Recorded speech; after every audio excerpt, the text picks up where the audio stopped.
Howdy y'all, welcome back to the channel. Thank you so much for being here. We are at over 5K subscribers and I really appreciate all the time that you put in discussing these videos in the comments and helping to share your ideas and to grow this community. Now, today we're going to talk about the capital of Canada, which is of course Ottawa. And we're going to go into the history and what the current narrative says about Ottawa. But mainly this video is going to be focusing on the oldest photographs of Ottawa that I could find. And these are going to help lend to a sort of narrative that seems to be covered over when we discuss the origins of Ottawa.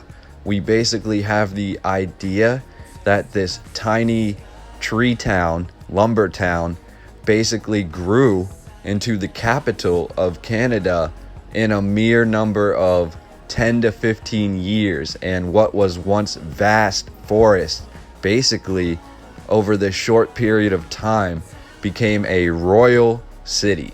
So we're going to go over what the current narrative has to say about the amazing city of Ottawa, and I'm going to discuss that with you, and then we're just going to focus on these photographs that I found. These are going to be the oldest photographs of Ottawa that I could find. We're going to have a minimal amount of artistic depictions like this one. I just wanted to include this to show the nature that they say the original Ottawa had. And then you'll see how vast it truly is today.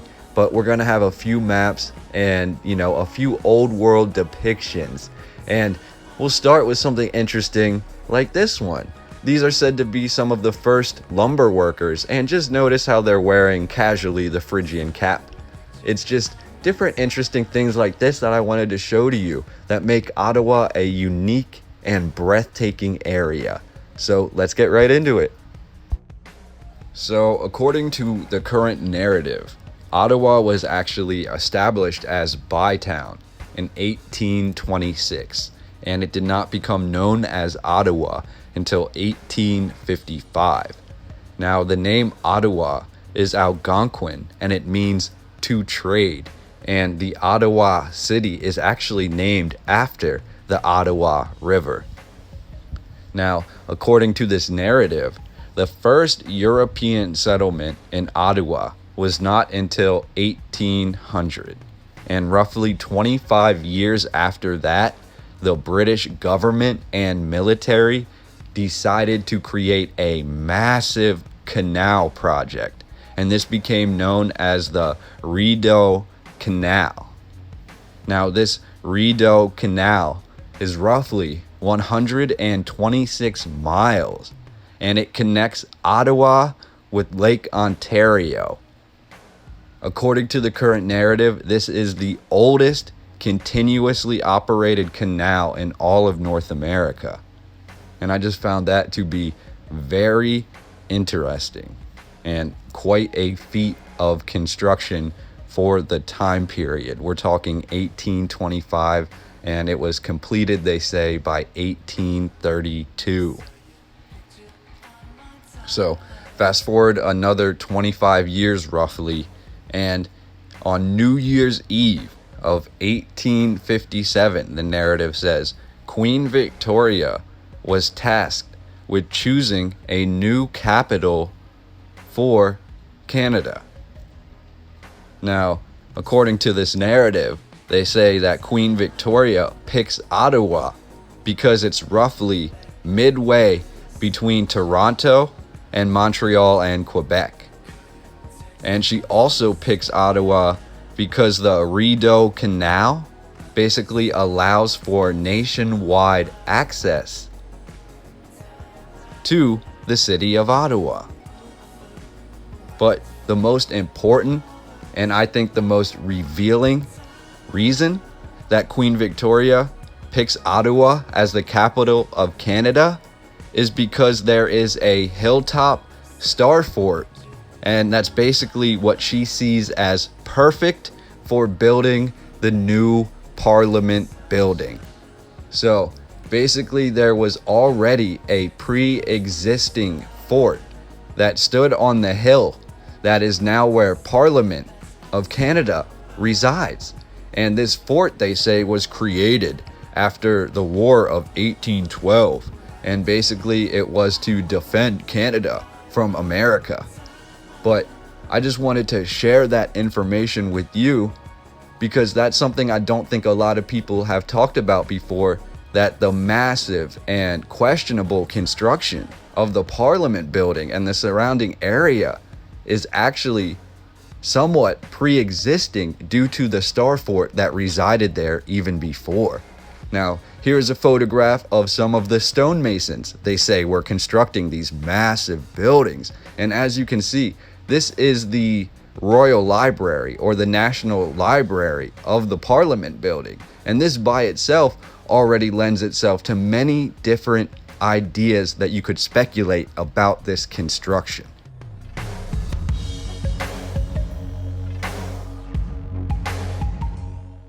So by the 1850s, the current narrative says the lumber barons, quote unquote, began to arrive in Ottawa. And at this time, the population of Ottawa was roughly 8,000 people. So you can look at all the followers or subscribers that I have on this YouTube channel and just imagine if we all got together in one city and then look at these buildings that began to pop up, including the Parliament building that quote unquote began construction in the 1850s, and you'll find it hard to believe or hard to imagine the ability and these amazing structures that were built by this small number of people. So this Ottawa Royal Parliament building is said to be the largest North American construction project ever undertaken at this time. Basically, when they planned this out, this was the largest building that had ever been built in North America. So I found that to be very interesting. Now, the current narrative says by 1885, Ottawa was the only Canadian city with lights that were completely powered by electricity. So I found that to be another fun fact that really lends to the importance and the beauty and the vast nature and the complicated nature of Ottawa. Now, in 1889, the current narrative says the government of Ottawa gave out 60 leases to local industrialists, allowing them to create and operate hydroelectric generators to produce their own electricity. And it's funny that these leases are still in use today. So Ottawa and Canada are still using or still honoring these leases that allow these certain companies to create and operate hydroelectric generators. Also in 1889, the vast electric streetcar system began to take over Ottawa, and it replaced the horse car system that had been used in Ottawa for roughly the previous 30 years before that. Now, this electric streetcar system, which is said to be one of the most advanced in all of Canada, actually closed down in 1959. Now, looking at these old photographs of Ottawa from the 1800s, you'll find a lot of cool anomalies, including this old post office, which appears to basically go underground for many different levels. And it is recorded even in the current narrative that there was secret underground vaults and tunnels beneath this post office. Now, if you look at current or more modern images of this post office, you'll find that the underground vaults and 2 to 3 stories of underground basically construction were covered up with modern day road, and they're no longer accessible.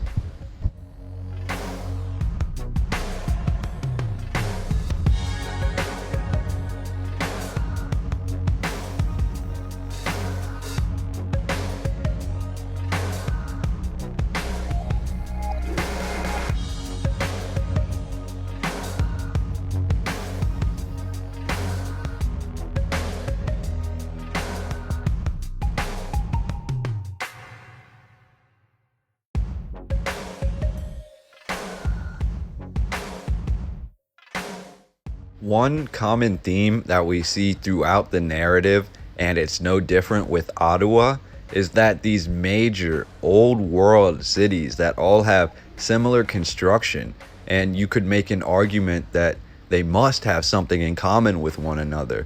These major cities all seem to fall victim to the same sort of tragedies, and that being major fires and major earthquakes that end up destroying large amounts of these beautiful old world buildings. For example, in Ottawa in 1900, it is said a fire destroyed upwards of 2/3 of the buildings in the Ottawa Hull area. And again in 1916, another fire basically rampaged through Ottawa, and this fire destroyed the original Parliament building. So the most massive and largest construction in North America lasted for roughly 50 to 60 years and was destroyed by fire in 1916. And this is just a similar narrative that we see all around the world with these cities that really seem to have a lot in common and have these massive old world buildings. And it really is shocking and interesting to me to wonder how these things were possible. Now, we have modern day buildings that are built a lot differently from these old world buildings, and the modern day materials, you could argue, are more flammable and more susceptible to an earthquake. However, we have these old world buildings built with stone masonry and solid brick, and they go very deep underground, and they have fortifications and different things of that nature. And somehow these fortified buildings are destroyed by fire and earthquake, when modern day buildings, which seem to be built more poorly, appear to hold up better in certain situations. And I just find that to be something about the old narrative of all these towns, including Ottawa, that just makes me question what was really going on and how much different the earth could have been at that time to be experiencing these, devastating earthquakes and unstoppable fires. Now, here is a little more lighthearted, beautiful palace, castle, built right on the snow. And let's take a closer look at it, because this isn't built out of brick and this isn't built out of masonry. Well, maybe you could argue it is built out of masonry, but the bricks that are used are made out of ice. This is the original ice palace or ice castle that stood in Ottawa. And this is just something that was really interesting to me, really beautiful. I really love, novel old photographs like this. And this building, this ice castle, even had, rooms on the inside that were furnished, and it had full electricity. So I found that to be amazing and something that I wanted to share with you amongst these photographs. So sit back, relax, enjoy this compilation. I've included photographs of the common man of Ottawa, the workers in the forest, photographs of castles, and buildings that sport different antiquitech or different anomalies that don't make sense. I've included forms of transportation like the electric car or the railroad system that was vast and ran through Ottawa. These photographs are going to be ones that were either so interesting or so breathtaking that I felt like they needed to be included. These are all going to be from the time period of 1800s and going into the early 1900s. I want to focus not on one thing specifically, but just on a vast array of the life of the people of Ottawa at this time. And we are going to look at a lot of old world buildings, but we're also going to focus on the people themselves. And I hope these images are interesting to you. I hope there's different things in these images that you can pick out that you want to talk about in the comments down below. I would love to hear what you have to say. But let's just take a deep dive into these oldest photographs of Ottawa, Canada, and let's see what we can find.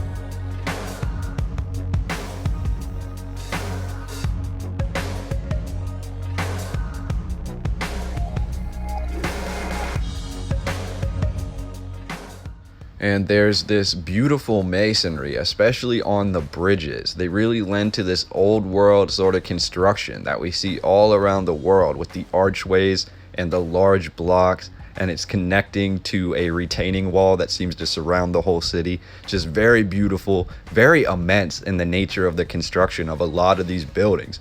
And they seem to be a lot more advanced than the people surrounding them or inhabiting them.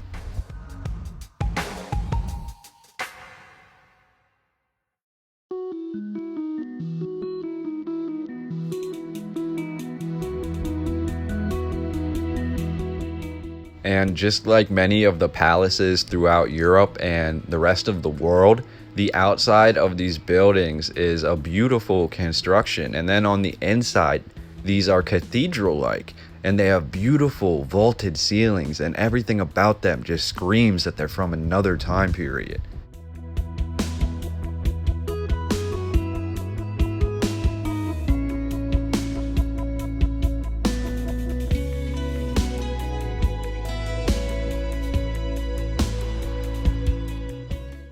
And here again, this is probably my favorite of the photographs, or one of them at least, because it's very revealing. You can see here that all of these structures appear to be sitting on top of some sort of underground or pre-existing tunnelway. And this is the post office again, which is the quote-unquote entrance to the underground vault and the underground tunnel. So I'm just wondering if these tunnels and these vaults are still accessible today, because there's now ground and the level of the city has been raised, so there is no longer access to these lower levels. And it would just be something really interesting for us to explore and find out more about.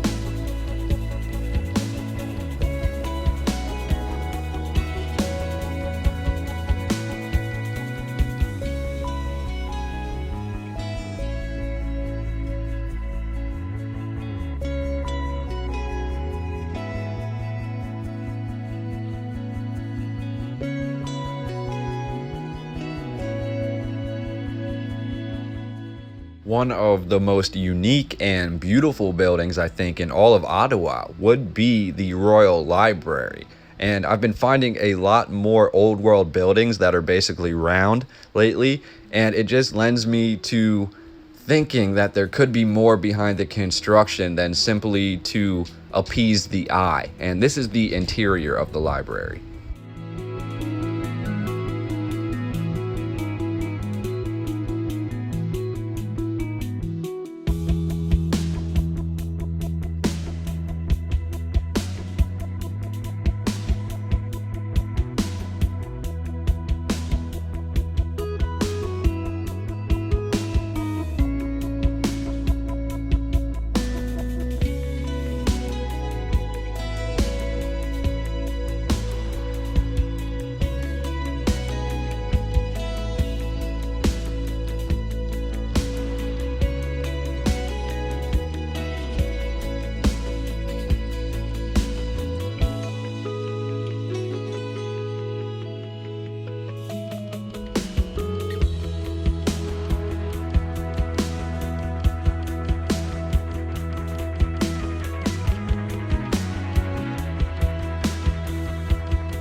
And here is another anomalous building for me. It looks like it could be a theater or a plane hangar or a dirigible hangar, but this is actually one of the main buildings for the Central Canada exhibition. This was a building that was built to be destroyed after a short amount of time.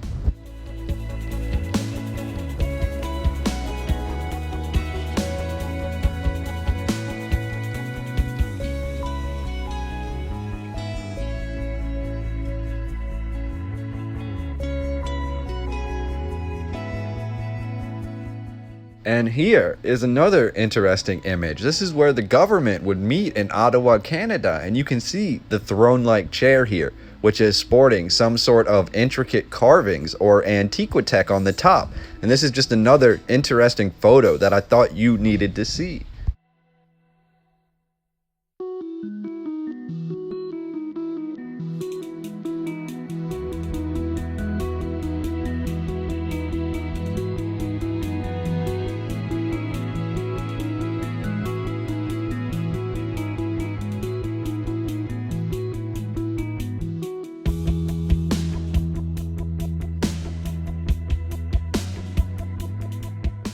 Ottawa is known for advancing and producing some of the best hockey teams throughout Canada. And here is just one photograph of a championship winning hockey team that came from Ottawa, Canada.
Another interesting attribute that they give to Ottawa in the current narrative is that Ottawa was at least partially responsible for the advancement of log travel, or basically the advancement of moving logs on open water. The whole idea of a log flume, or basically having a pathway distinctly built for logs that would have running water that you would use to basically float your logs to a designated area. They say this was advanced by the people of Ottawa, and I found that to be very interesting, seeing as Ottawa itself, they say, stems from a logging community. So this just shows how important the logging encampments were to the development of Ottawa.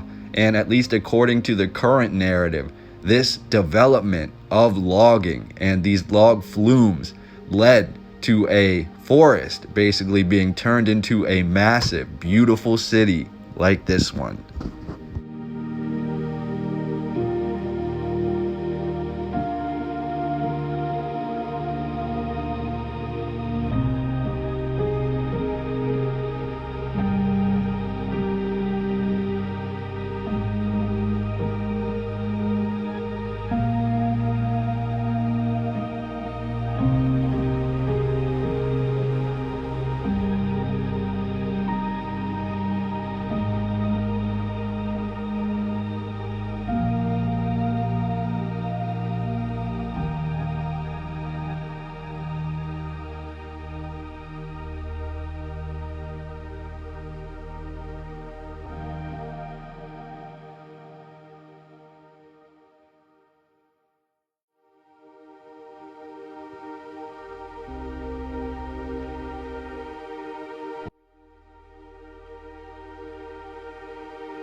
So now I just want to look at what I believe to be the most revealing and interesting of the photographs in this entire set.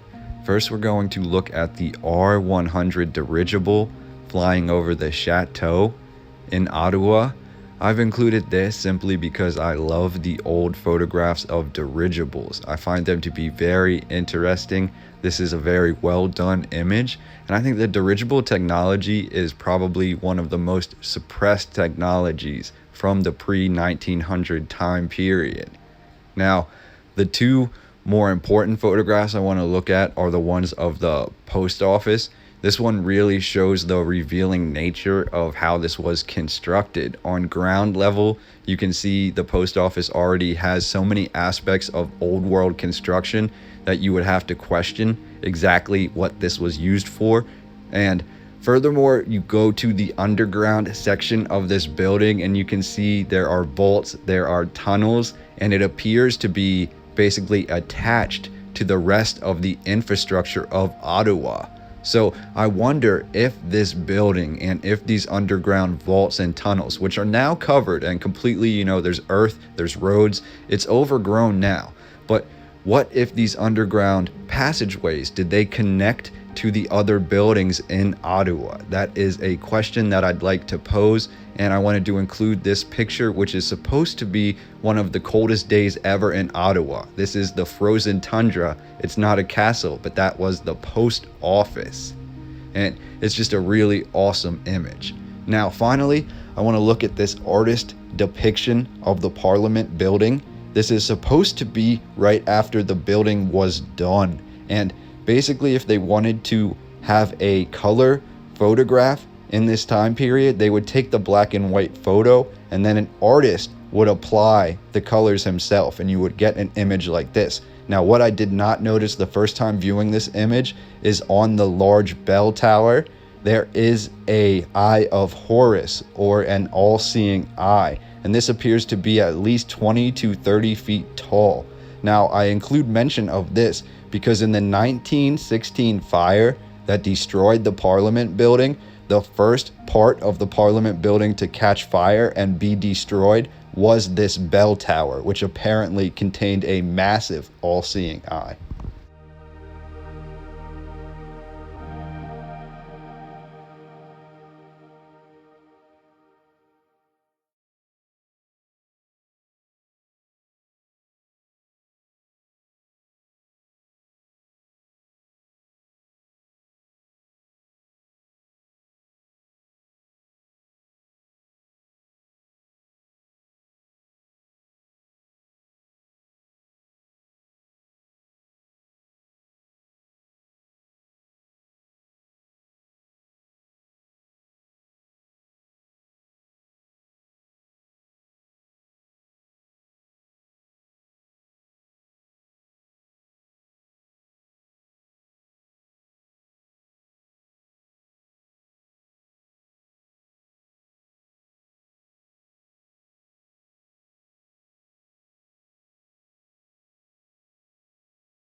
And here's a really interesting image or two. We have this pier, much like the ones I've discussed previously that I saw in Pennsylvania. Here is a pier that is wooden on top, but it is stone and concrete across the whole lake, shaped like a cross. And you also have this roadway that is entirely over the lake or the water as well. And this is just really advanced, it seems, for the time period, but really awesome photograph.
Ottawa, known as Bytown in 1826, did not become Ottawa until 1855. It was named after the river by the Algonquin people, using their word meaning to trade.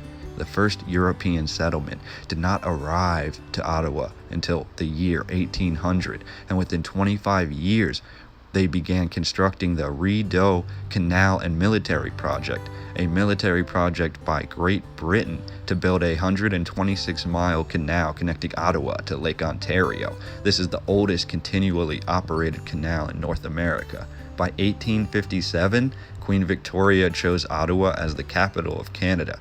She did this because of its centralized position, but also because of the location of the fort on the hill, which would become the new location of the Parliament building. The surrounding area would go on to become Ottawa City.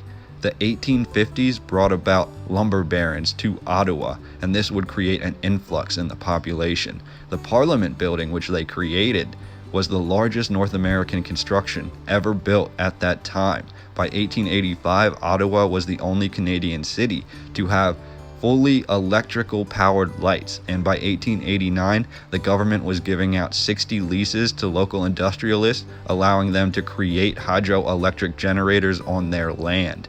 In 1889, they also introduced the electric streetcar system, which would overtake the horse car system and run in Ottawa until 1959.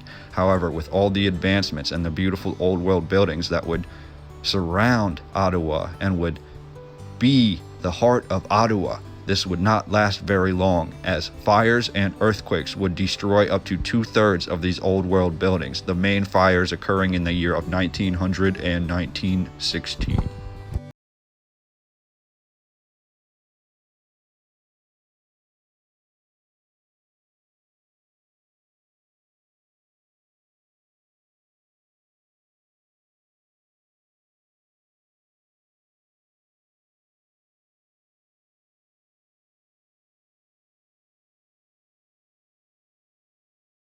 So that's what the current narrative has to say about Ottawa.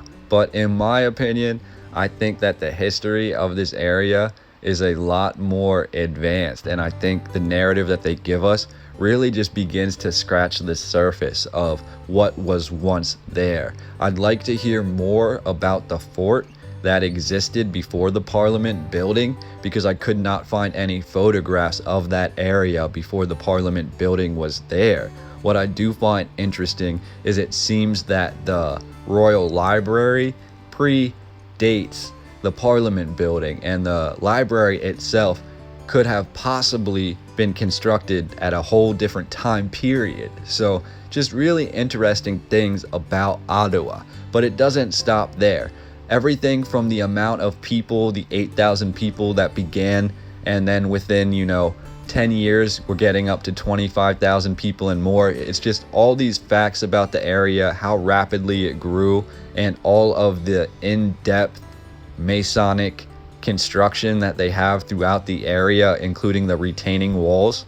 It's just really lending to a narrative in my head that says Ottawa is a lot more important and has a lot deeper history than what the books are telling us. And I just wanted to present these awesome photographs with you, some of the oldest photographs of Ottawa that exist, and I hope that they were entertaining. I hope this information was a little bit informative for you. Maybe you can say you learned something, and at the very least, I would like to hear your comments down below and see what you have to say about all of this. So thank you for being here.